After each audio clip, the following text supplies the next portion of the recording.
এদিকেও হচ্ছে সাদা ভাত। আর এইটা হলো ওই যে উচ্ছে দিয়ে আর সজনে ডাঁটা দিয়ে চিংড়ি মাছ দিয়ে সর্ষে দিয়ে আদা রসুন দিয়ে করেছি চচ্চড়ি। আর এই কালকের এই যে লাউ শাক আর এই যে মাংস।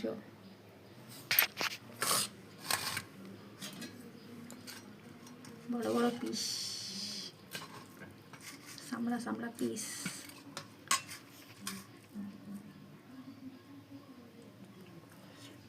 আর এই কালকের একটু ডাল আছে।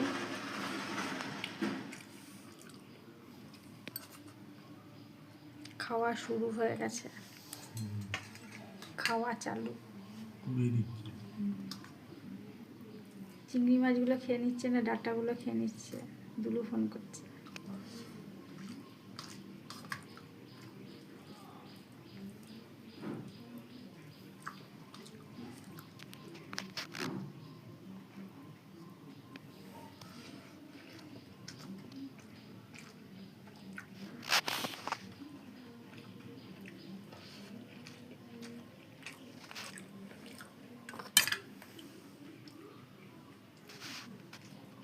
ঝোল খাচ্ছে, ঝোল, তেঁতো ঝোল।